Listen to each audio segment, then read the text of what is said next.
আসসালামু আলাইকুম। Honours fourth ইয়ারের নতুন একটা কোর্সে ভাই আপনাকে ওয়েলকাম করছি। পার্সিয়াল ডিফারেনশিয়াল ইকুয়েশন, আমরা আংশিক অন্তরক সমীকরণ, এই কোর্সটা শুরু করব। খুবই সহজ একটা কোর্স, ডেফিনেটলি। কোর্স কোডটা হলো 243709। প্রায় 50-60টা টিউটোরিয়ালের মাধ্যমে আমরা এটা একদম খতম করে ফেলবো। এখন যেহেতু শুরু করছি, একটু বেশি কথাবার্তা বলতে হবে, তাই না? তাহলে পার্সিয়াল এন্ড টোটাল ডেরিভেটিভ কি সেটা নিয়ে একটু কথাবার্তা বলি ভাই। টিউটোরিয়াল 1 বুঝতেই পারছেন। ধরেন কোন একটা আমরা ফাংশন লিখবো 3x² প্লাস 2y, জাস্ট একটা ফাংশন লিখলাম। এখন এই ফাংশনটাকে আমরা এমন করে প্রকাশ করতে পারি যে f অফ x, y, কারণ এই ফাংশনের ভেতরে ভাই x এবং y ভ্যারিয়েবল যুক্ত। ধরেন এমন f অফ x, x এর ফাংশনকে আমরা এমন করে করতে পারি না, ধরেন 3x² প্লাস 2x প্লাস 2। এইটা হচ্ছে কোন একটা ফাংশন যেটা x এর ফাংশন।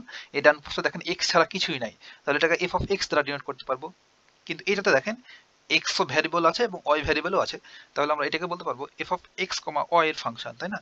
তাহলে এই জিনিসটা যদি এখানে লিখি 3x² প্লাস 2y, ধরেন কিছু আরো থাকতে পারে কনস্ট্যান্ট, এইটাকে আমরা বলতে পারবো f অফ x, y। এটা হচ্ছে x এবং y এর ফাংশন, কারণ x এবং y দুটো ভ্যারিয়েবলই এখানে রয়েছে, এই যে y ভ্যারিয়েবল এবং x ভ্যারিয়েবল। এখন যদি তিনটা ভ্যারিয়েবল থাকে, তাহলে ওই ফাংশনটাকে আমরা লিখতে পারবো f of x, y, z। ধরেন x, y, z ভ্যারিয়েবল সম্বলিত কোনো রাশি থাকতে পারে, কোনো ইকুয়েশন থাকতে পারে, এটাকে আমরা লিখতে পারি 3x² plus 2xyz plus z² plus 3, অনেক কিছু লিখতে পারি, তাই না? তাহলে এটা হচ্ছে x, y এবং z এর ফাংশন। তাহলে ধরেন এই যে এখানে f অফ x, y, এটা সমান আমরা জাস্ট z দ্বারা ডিনোট করলাম, এটাকে z। তাহলে এটাকে সুন্দর করে যদি লিখি, তাহলে z ইকুয়ালস টু লিখতে পারবো না 3x² প্লাস 2y। এগুলো বেসিক কথাবার্তা ভাই। এখন ধরেন আমরা তো পার্সিয়াল এবং টোটাল ডেরিভেটিভ এই দুটার ভিতরে পার্থক্য দেখব। এখন এই জেড এই ফাংশনটাকে বা এই রাশিটাকে যদি আমরা এখন টোটাল ডেরিভেটিভ করি তো কি হবে? তাহলে টোটাল ডেরিভেটিভ করলে আমরা কি লিখি ডি ডি এক্স। ধরেন এক্স এর এক্সপেক্টে এটাকে আমরা এক্স এর এক্সপেক্টে টোটাল ডেরিভেটিভ করব, তাহলে ডি ডি এক্স, তাই না? এই অপারেটরটা ইউজ করি। আর পার্সিয়াল হলে আমরা কি করি? Del del x. তাহলে আমরা টোটাল ডেরিভেটিভ করি ফার্স্ট এইটাকে, ধরেন এটাকে 1 নম্বর ইকুয়েশন দিলাম, এই 1 নম্বর ইকুয়েশনকে আমরা টোটাল ডেরিভেটিভ করব, তাহলে টোটাল ডেরিভেটিভ, তাই না? টোটাল ডেরিভেটিভ যদি করি তাহলে আমরা এটা লিখতে পারবো d z by d x, এক্স এর রেসপেক্টে টোটাল ডেরিভেটিভ করছি। তো ডান পাশটাতে কি হবে? এমন হবে না, D D x 3x² plus D D x, just ছোট বাচ্চার মতো করে লিখছি ভাই, পরে আমরা একবারে লিখে ফেলবো সব। তাহলে এটা যদি ডেরিভেটিভ করি কি হবে? 3 দুগুণী 6, 6x। আর এটাতে কি হবে ভাই? 2টা সামনে চলে আসবে আর dy আপন dx, আমাদের টোটাল ডেরিভেটিভ হয়ে গেল। তাহলে দেয়ারফর dz আপন dx। আমরা একটু যদি ঘিরে দিই এটা, যেটা পেয়েছি আমরা টোটাল ডেরিভেটিভ। এখন আমরা পার্সিয়াল ডেরিভেটিভ করব, আংশিক ডেরিভেটিভ। একবার যেহেতু এখানে দুটো ভ্যারিয়েবল আছে, একটা x এর এক্স ভ্যারিয়েবল এবং একটা ওয়াই ভ্যারিয়েবল, সেহেতু আমরা এই 1 নম্বরকে একবার এক্স এর এক্সপেক্টে এবং একবার ওয়াই এর এক্সপেক্টে পার্সিয়াল ডেরিভেটিভ করব।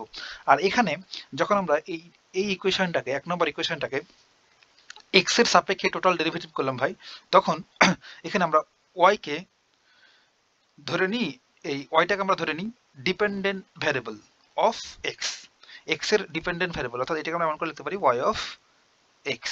দেন এমন করে রেখে দিয়েছি এই পোর্শনটাতে, বুঝতে পারলাম? এখন এগুলো 9 করে দিই। ওকে, তাহলে এক্ষেত্রে এই ওয়াইটা হলো ডিপেন্ডেন্ট ভ্যারিয়েবল অফ এক্স, এক্স এর উপর ডিপেন্ড করে ওয়াইটা, তার জন্য আমরা এমন করে রেখে দিতে পারলাম যখন আমরা টোটাল ডেরিভেটিভ করছি। বাট এই 1 নম্বরকে যদি আমরা আংশিক ডেরিভেটিভ করি, পার্সিয়াল ডেরিভেটিভ, এই যে 1 নম্বরকে আমরা করব partial derivative,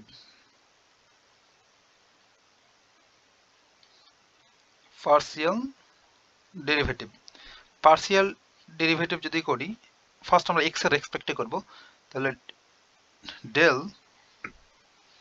Z upon del x. তাহলে আমরা জানি x ছাড়া বাকি যত যা আছে সবগুলো কি হয়ে যাবে, কনস্ট্যান্ট হয়ে যাবে। তাহলে যদি একটা লিখি নেস্টেড করে del x 3x square plus del x 2y, তাহলে কি হবে ভাই, 6x,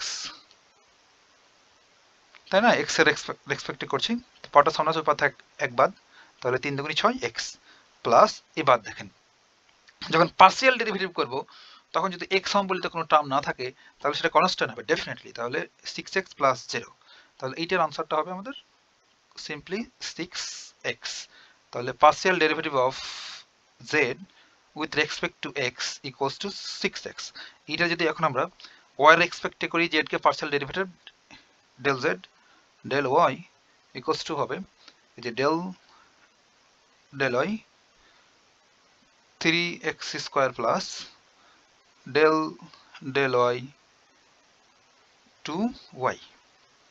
তাহলে যেহেতু আমরা এখানে y এর রেসপেক্টে করছি তাহলে y সম্বলিত পদ ছাড়া যা থাকবে সবগুলো কনস্ট্যান্ট হয়ে যায়, তাহলে কনস্ট্যান্টের ডেরিভেটিভ 0, তাহলে 0 প্লাস, যেহেতু আমরা y এর রেসপেক্টে করছি এটা, তাহলে কত হবে 1 আর 2 থেকে গেল 2 into 1 means 2, তাই না, তাহলে therefore del z upon del y equals আমরা পেলাম 2। তাহলে এটুকুই ছিল ভাই পার্সিয়াল ডেরিভেটিভ এবং টোটাল ডেরিভেটিভের পার্থক্য। দেখেন পার্সিয়াল টোটাল ডেরিভেটিভ করলাম তখন এটা পাইলাম x এর রেসপেক্টে, আর যখন পার্সিয়াল করলাম ওই এক নম্বর এই ইকুয়েশনটাকে আমরা একবার x এর রেসপেক্টে পার্সিয়াল ডেরিভেটিভ করলাম, একবার y এর রেসপেক্টে পার্সিয়াল ডেরিভেটিভ করলাম, তখন একবার পেলাম 6x x এর রেসপেক্টে করে এবং y এর রেসপেক্টে করে পেলাম 2, তাই না, বুঝতে পারলাম। এখন হয়তো আপনি পার্সিয়াল এবং টোটাল ডেরিভেটিভের ডিফারেন্সটা ফিল করতে পারছেন। এখন আমরা কিছু কথাবার্তা বলবো।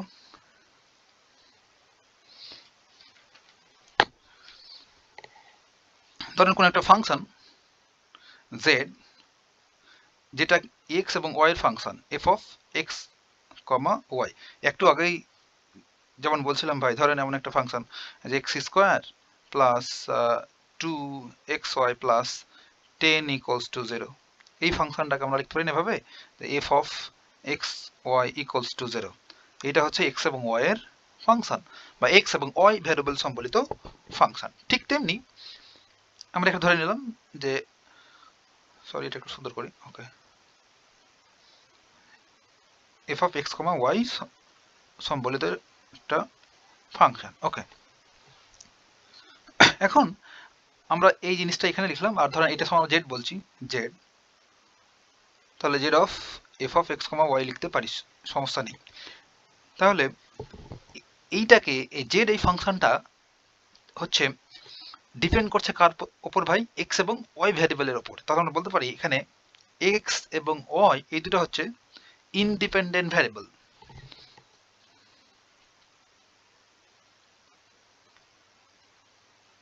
ইন্ডিপেন্ডেন্ট ভ্যারিয়েবল বা স্বাধীন চলক। এবং এই z যেহেতু ডিপেন্ড করছে x এবং y এর উপর, সেহেতু z হচ্ছে ডিপেন্ডেন্ট ভ্যারিয়েবল, তাই না, একদম তাই,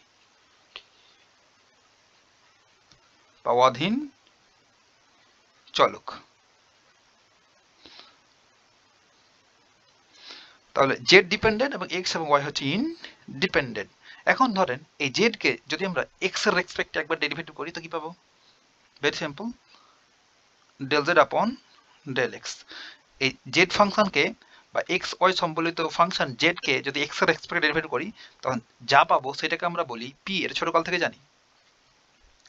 এবং এই z কে যদি আমরা y এর রেসপেক্টে একবার ডেরিভেটিভ করি, পার্সিয়াল ডেরিভেটিভ ডেফিনেটলি, তাহলে যা পাবো সেটাকে আমরা বলবো q। এবং যদি এই z কেই আবার যদি দুইবার ডেরিভেটিভ করি বা সেকেন্ড ডেরিভেটিভ করি দুইবার x এর রেসপেক্টে, তখন সেটাকে আমরা বলি r। এবং এইটারে যদি y এর রেসপেক্টে ডাবল ডেরিভেটিভ করি তাহলে সেটাকে আমরা বলি t, সরি। এবং একই সাথে যদি x এবং y এর রেসপেক্টে ডেরিভেটিভ করি, লাইক এমন যে del z upon del x into del y. একই সাথে এক্স এবং ওয়াই এর এক্সপেক্টেড যদি ডেরিভেটিভ করি এটাকে আমরা বলি সিম্পলি এস। বুঝতে পারলাম? এখন জাস্ট একটু যদি আমরা এক্সারসাইজ করি ভাই, ধরেন ইউ কোনো একটা ফাংশন বা x square y square plus x y লেখা আছে। এখন যদি বলে এটাকে এক্স এর এক্সপেক্টেড পার্সিয়াল ডেরিভেটিভ করো, তাহলে পারবো না। তাহলে ডেল ইউ আপন ডেল এক্স, তাহলে দেখেন পাওয়ারটা সামনে আসবে 2, পাওয়ার থাকে 1 কম, আর ওয়াইটা এখানে কনস্ট্যান্ট পাশে থেকে গেল। তাহলে এক্স এর এক্সপেক্টেড পার্সিয়াল ডেরিভেটিভ করা হয়ে গেল, হয়নি। এখন প্লাস আর এক্স ওয়াই আছে, তাহলে এখানে এক্স এর এক্সপেক্টেড ডেরিভেটিভ করি, এক্স করলে 1 আর ওয়াই পাশে পরে থেকে গেল। এখন এইটাকে যদি আমরা আবার ওয়াই এর এক্সপেক্টেড পার্সিয়াল ডেরিভেটিভ করি del u by del y, just partial derivative কনসেপ্টটা ক্লিয়ার করার চেষ্টা করছি আমরা, তাছাড়া কিছুই না। এইটারে যদি এখন ওয়াই এর এক্সপেক্টেড ডেরিভেটিভ করি তাহলে কি হবে 2 আর এক্স স্কোয়ার এখানে কনস্ট্যান্ট, তাই না? যদি ওয়াই এর এক্সপেক্টেড করছি সেহেতু এক্স স্কোয়ারটা কনস্ট্যান্ট পাশে পরে থেকে যাবে, তাহলে 2 এক্স স্কোয়ার, আর এই পাওয়ারটা সামনে আসছে ওই পাশে একবার দিলে থাকে ওয়াই, প্লাস এখানে কি থাকবে সিম্পলি এক্স, কারণ ওয়াই কে ডেরিভেটিভ করলে হবে 1 আর এক্স পরে থেকে গেল কনস্ট্যান্ট আকারে। তাহলে এই তো ছিল ভাই পার্সিয়াল ডেরিভেটিভ, তাই না? হ্যাঁ, এতটুকু বুঝলেই হলো। এখন আমরা নেক্সট পেজে যেতে পারি। ওকে,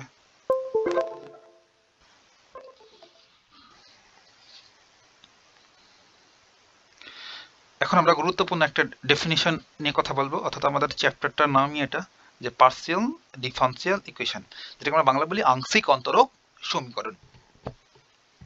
এটা কি ভাই? অ্যান ইকুয়েশন, একটা ইকুয়েশন হুইচ ইনভলভস, যেটা কিনা সম্পর্কযুক্ত partial derivatives of a function of two or more independent variables is called PDE, অর্থাৎ পার্সিয়াল ডিফারেনশিয়াল ইকুয়েশন। এইটাকে আমরা সংক্ষেপে বা ইন শর্ট আমরা বলবো PDE বা পার্সিয়াল ডিফারেনশিয়াল ইকুয়েশন। বারবার পার্সিয়াল ডিফারেনশিয়াল ইকুয়েশন না বলে ভাই জাস্ট আমি বলবো PDE। বুঝতে পারলাম? এখন ধরেন আমরা এখানে ডেফিনেশনটা পড়ি, আর ডেফিনেশন দেখে দেখে কিন্তু আমরা সব করে ফেলবো, তাই না? ওকে, আমাদের ডেফিনেশন বলছে যদি কোনো সমীকরণে কোনো একটা ইকুয়েশনে একটা অধীন চলক, আমরা ধরে নিলাম যে অধীন চলকটা হচ্ছে জেড, দুই বা ততোধিক স্বাধীন চলক, এখানে বলা আছে দুই বা তার চাইতে বেশি স্বাধীন চলক থাকতে হবে, তো আমরা মিনিমামটাই ধরি দুইটা। ধরেন একটা চলক হচ্ছে এক্স এবং আর একটা চলক হচ্ছে ওয়াই। দেন বলছে দুইটা স্বাধীন চলক থাকবে মিনিমাম, দুইয়ের বেশি থাকতে পারে কোনো সমস্যা নেই। তাহলে এখন ওই সকল স্বাধীন চলক সমূহের সাপেক্ষে এখন এক্স এবং ওয়াই যে স্বাধীন চলক ছিল এটার সাপেক্ষে অধীন চলকের অন্তরক সহগ থাকবে, অর্থাৎ জেড কে আমরা এক্স এবং ওয়াই এর এক্সপেক্টেড ডেরিভেটিভ করব। তাহলে এমন থাকতে হবে যে del z upon del x এবং del z upon del Y. এত কিছু যদি উপস্থিত থাকে তবে সেই সমীকরণকে আমরা বলবো আংশিক অন্তরক সমীকরণ বা partial differential equation or PDE. এখন আপনি তো ওই পাশে দেখছিলেন না ভাই, যে এমন করে লিখেছিল যে x square plus 2x y plus ধরেন 3 ইকুয়ালস টু 0, এমন সমীকরণকে আমরা just f of x y দ্বারা ডিনোট করছিলাম। ঠিক তেমনি dependent variable z, independent variable x y এবং এগুলোর ডেরিভেটিভ সব কিছু যখন একসাথে থাকবে দেন যে ইকুয়েশনটা হবে সেটাকে আমরা ডিনোট করি এইভাবে যে phi of x comma y comma z then del z upon del x, অর্থাৎ এক্স এর এক্সপেক্টেড পার্সিয়াল ডেরিভেটিভ, এবং del z upon del y, y এর এক্সপেক্টেড পার্সিয়াল ডেরিভেটিভ। বুঝতে পারলাম? এটাই হচ্ছে আমাদের partial differential equation equals to 0, যেহেতু ইকুয়েশন এগুলো, তাই না? হ্যাঁ, এখন এটা অন্য ফর্মে লেখা থাকতে পারে, দেখেন phi of x comma y comma z, আর প্রিভিয়াস পেজে আমরা দেখলাম প্রথমে দেখছিলাম ভাই যে এইখানে এই যে এটাতে এটা যদি একটু লক্ষ্য করেন যে del z upon del x এইটাকে আমরা বলি পি, এবং del z upon del Y অর্থাৎ জেড কে যখন এক্স এর এক্সপেক্টেড ডেরিভেটিভ করছি সেটাকে বলছি পি, এবং জেড কে যখন ওয়াই এর এক্সপেক্টেড ডেরিভেটিভ করছি পার্সিয়াল তখন সেটাকে আমরা বলছি কিউ। তাহলে আমরা সেখানে এটা রিপ্লেস করে দিতে পারবো, কোথায় গেল, হ্যাঁ, তাহলে এইটাকে আমরা রিপ্লেস করব পি দ্বারা, এবং এইটাকে রিপ্লেস করব কিউ দ্বারা ইকুয়ালস টু 0। তাহলে এই ফর্মেও থাকতে পারে অর এই ফর্মে। বুঝতে পারলাম? এটাই হচ্ছে ভাই পার্সিয়াল ডিফারেনশিয়াল ইকুয়েশন। এতটুকু থাক, কথা হবে নেক্সট টিউটোরিয়ালে।